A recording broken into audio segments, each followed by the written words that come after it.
Let's take a closer look at our layers. In Sketch, there are three primary types of layers, along with groups, that make up all of our designs. And in design, there are really three primary elements. We have text, we have images, and we have shapes.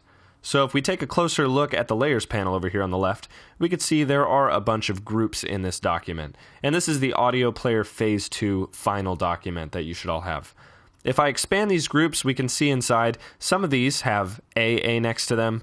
Those are text layers. Some of them have a shape next to them.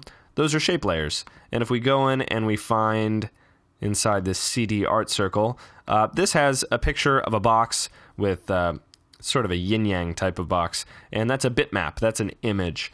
And bitmap refers to the fact that it's made of pixels. It's a raster image, going back to our vector versus raster discussion. So it's important to be able to identify these different types of layers because really every design is made up of these. Text is vector, shapes are vector, and then these bitmaps here are raster. They are made of pixels. They're not infinitely scalable like the others are.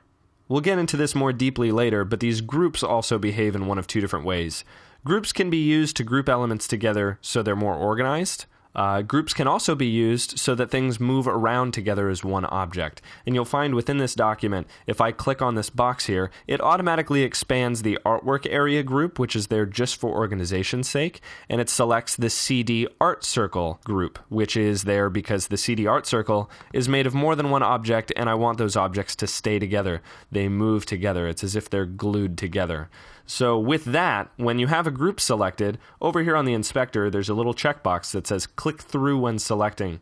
What click through means is if you have this box checked, the group will behave just for organizational purposes, meaning I click and I get inside. I don't click and grab the whole thing as an object. So by default, this box is going to be unchecked. By default, if you group two things together, it's presumed that you're creating that group so the objects behave glued together. They're going to stick together.